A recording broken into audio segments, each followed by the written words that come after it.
Hey, Influence here, and welcome to the morning news.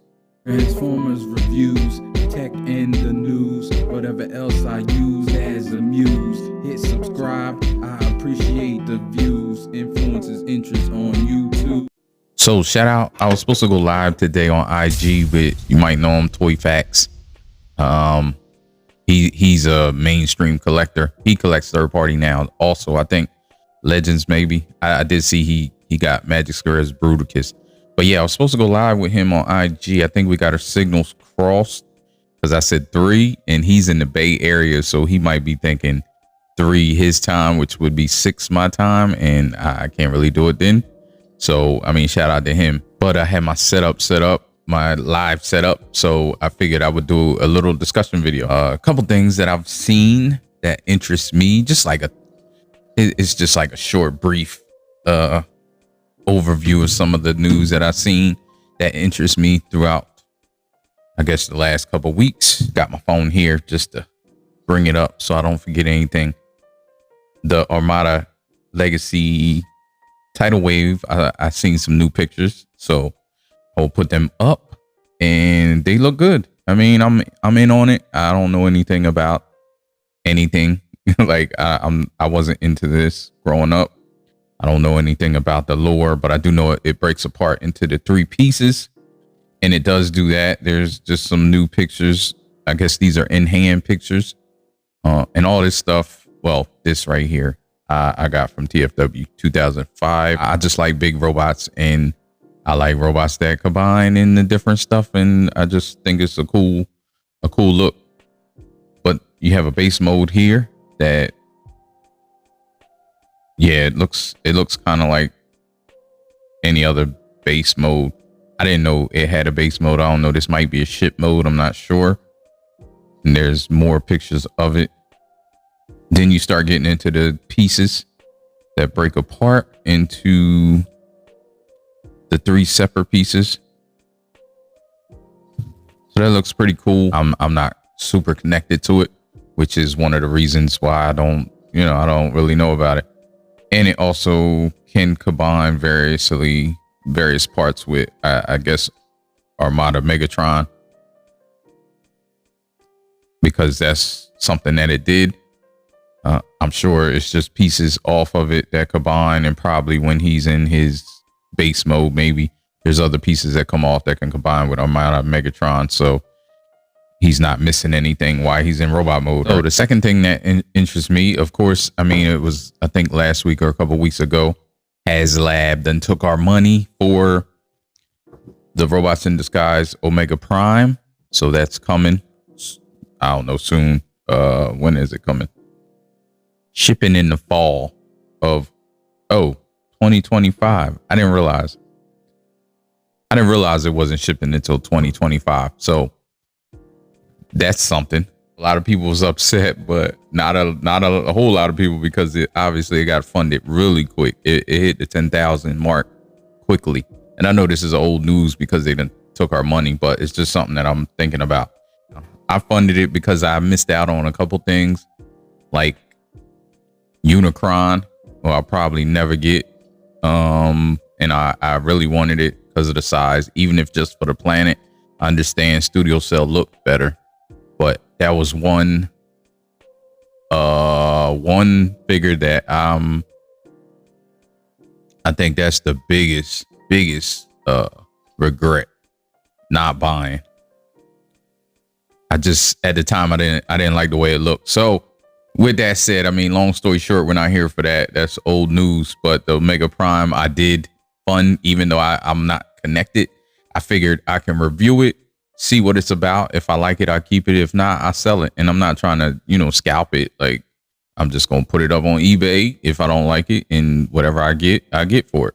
So I'll probably more than likely make my money back. I'm not trying to, triple, quadruple. Have that. But on bigger news for me is, and this is more third party now, DX9's seemingly returned. They have a Prowl that's out, and it looks okay. It doesn't look great. I do think we need a lot of updates with the old cars. I'm more than happy to wait until they do some newer characters. I would like some Predakings. I would like Abominus. I would like Computron. Those the big three that I need, and a couple other ones like some of the. I wish third party would do some of the Titans, even though I know we got Hasbro's Titans. But with that said, yeah, the prow, the chest is looking mighty weird. It looks like it splits apart, and I think this is one of the molds that Takara did well and lasted. I think they do need updating, but if you're going to update it, you need to update it perfectly. I think, because a lot of people hold these molds, I think the car molds in particular, in high regard with Takara. Some of their early molds, period. Just, you know, Takara's had fell off from what they used to do. But I think a lot of people hold their earlier molds in high regard, and the cars are one of them, like Sideswipe, even though we need new ones. Sideswipe and all those old cars, Prowl. Who else? Yeah, I think all the twins, like Wheeljack. Well, Wheeljack's not a twin, but like Prowl, Smokescreen, those Sideswipe. I just think those are some of the first masterpiece I bought and I received. So I really like them, and they were some of the first figures that really conveyed how you thought the Transformers looked back in the day. Like, you know, our imagination filled in a lot with those old G1 toys. And I think the Takara molds, the early molds, really embodied what we wanted. It was not super tune accurate, but it was close enough to the tune to give that nostalgic feeling.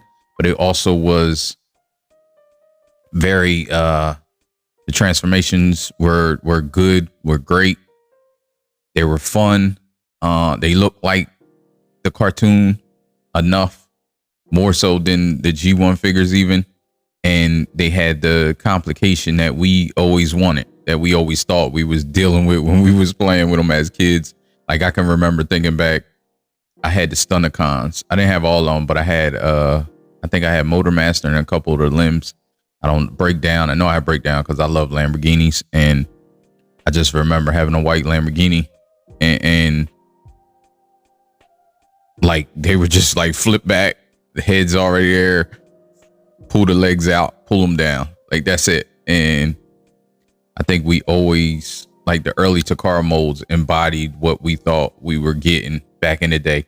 And like I said, I think DX9, to get back on topic, because I'm all over the place, but DX9 is seemingly coming back, and they're paired with Magic Square, which is a little weird. Third-party companies are pairing up.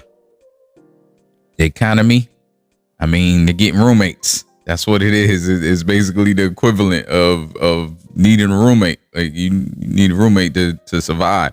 Doesn't look really great right now. It is early stages. It looks like it may be clay mold. I don't know, or I forget what you call it. Not a test shot, because I think test shots are almost done. Gray molding doesn't look great. It doesn't look great. The face doesn't look great. The upper body looks kind of weird. I did say I'm gonna buy it regardless, because I love DX9 as a company, and I also feel like they were prematurely sent out of business. Whatever the factor was, I just think they've had great figures, and they make a solid product. They were one of my favorite companies before they stopped making figures, and I wish them well, but I hope they listen to people. I think they were one of the companies, don't quote me, but I think they were one of the companies that did listen to people. However, I hope they listen to people this time, because there's a lot of people that don't like the way this looks. And this could be the nail in the coffin, unless Magic Square is just running, and it could be the case. But if Magic Square is just running off of unlimited funds, and they're like, listen, We'll put whatever money behind you. Just put out a product. I don't know. But other than that, this could be a nail in the coffin if this doesn't do well on their return to Masterpiece. So I think that's pretty much it. Like I said, I was just jumping on here real quick because I was set up to do a live already. And then I think we got our signals crossed with the time difference between the West Coast and East Coast. So, I mean, it happens. Hopefully I can jump on with him. I've been trying to do lives on YouTube.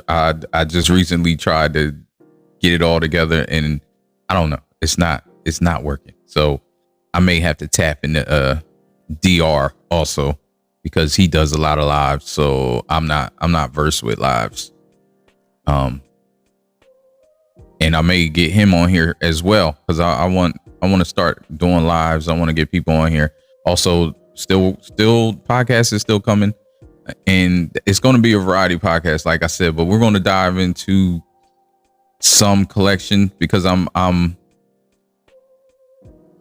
excited to have that type of conversation with somebody that doesn't collect. Like maybe they have questions and audiences, will resonate with them, like wondering certain things.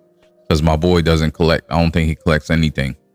So I think that would be a good topic of conversation. But it's probably not going to be the first episode, just so you know. So thanks for watching. If you watched it this far, I know I can go off on tangents. Y'all know how I am. If you don't know how I am, subscribe and you'll figure it out.